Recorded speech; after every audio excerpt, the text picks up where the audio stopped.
Hey, my name's Victoria, and obviously this video is just for myself. So, hey Vicky, what's going on?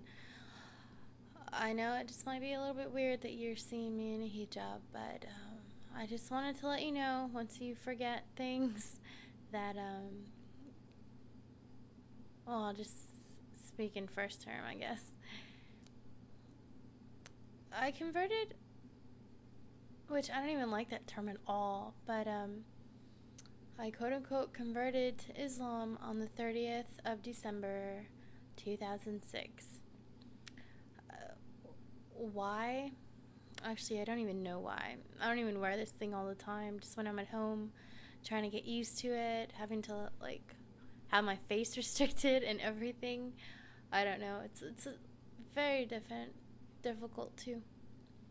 But I had been having dreams for like a year and a half, and I had no idea what they were.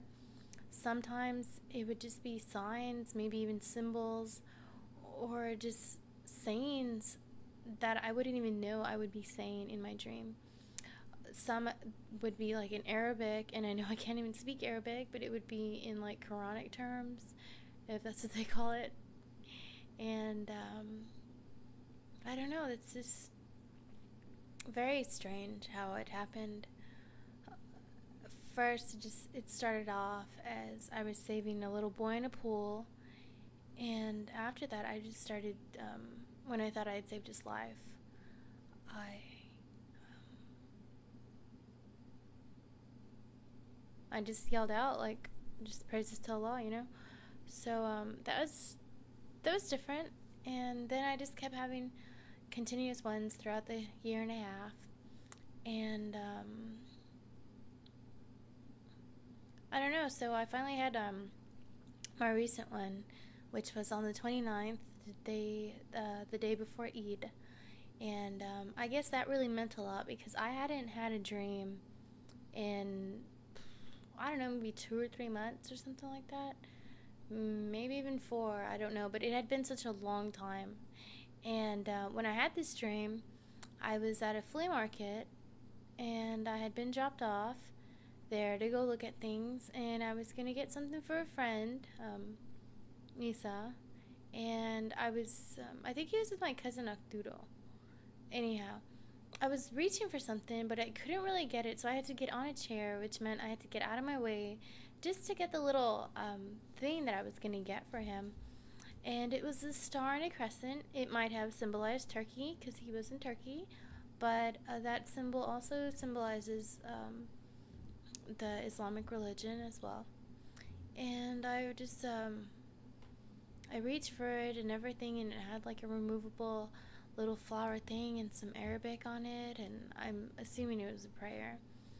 And after I got it, I ran into a woman who was wearing also the headscarf, and I guess I just started talking to her, and then it was time for me to go because my cousin and Issa were there to pick me up, and I had spoken to Dustin about it online, and he had known that I had had several Muslim dreams that I coined Muslim dreams, and he was like, you know what, you need to just get over it, stop ignoring the facts, stop fighting it, and he was telling me how dreams and visions brought his mom and dad to Islam, but since I already knew about Islam, that the visions were being sent to me to get closer to Allah. So I decided, that this should be it, and I said my shahada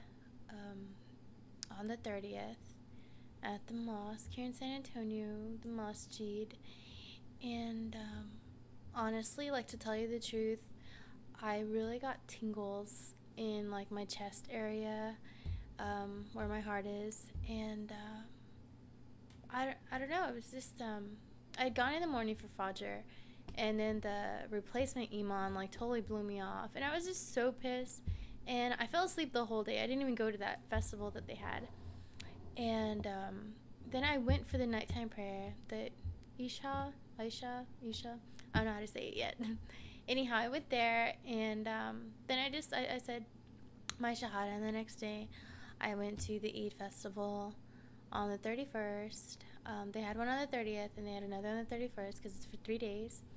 So I went to the one on the 31st with all the Turkish people in San Antonio, and it was really nice to be with them and just to tell them how I said my shahada, and they were just so happy. Like, you cannot believe how happy they were. They were like totally happy, especially like Zarin and Fatma and Fatima and all the other ladies' names we cannot say or remember. But it was really good. I really liked it, and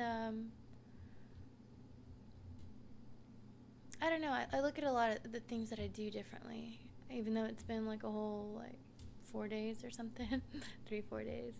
But I know I'm gonna be a pretty laid back person. I mean, I still am laid back. I mean, I'm still me and everything like that. But I think as far as being like an official Muslim, I know I was always Muslim by association. But I think I'm gonna be pretty laid back. I'm not gonna be as strict as Isa and all his like totally hardcore rules for eating. But I know I'm going to have to do some things differently. And I'd always been struggling with the concept of evolution and creationism. And I would just always tell myself, not just with that, but with other things, like, I'm just going to wait till I figure it out. I'm going to wait till the time's ready, till I'm ready, till everything. But to tell you the truth, you're never going to be ready. Like, one is never going to be ready for anything. So I just decided to do it and to see what happens. And I know the hardest thing is probably when I have to probably tell my mom. And even today, it was so ironic when she was on the phone with me. She's like, you need to go to church, and if you don't need to go to church, I mean, she didn't say if you don't need. She's like, if you can't go to church, she's like, at least you can pray. She's like, just pray. And I was like, wow.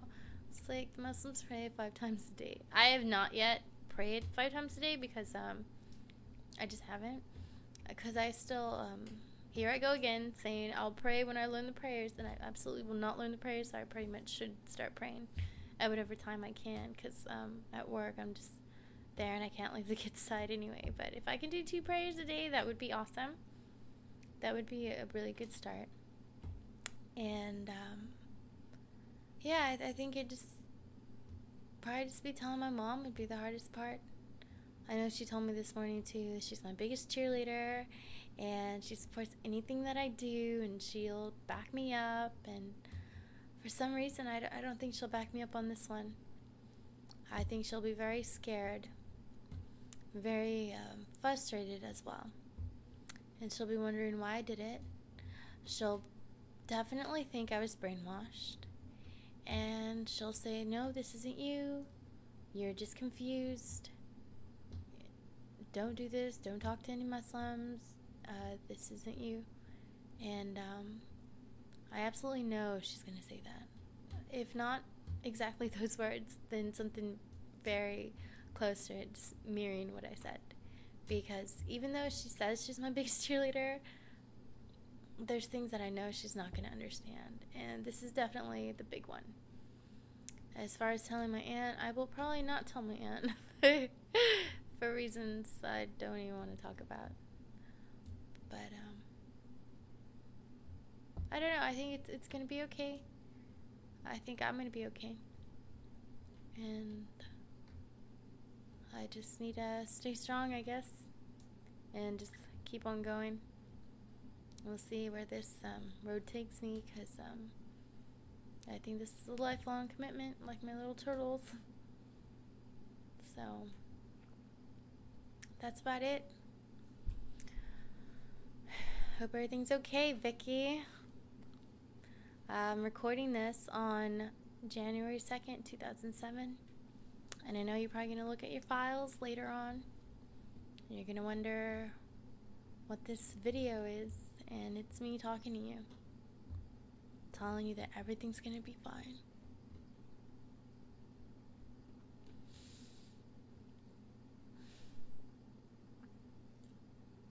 And you shouldn't cry, though. I really don't want you to cry. This isn't a mistake. You should be happy. And,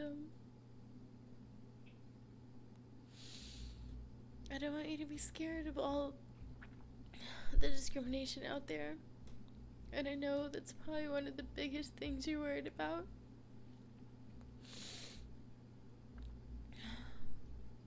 But you really just need to stay strong, Vicky. You absolutely do.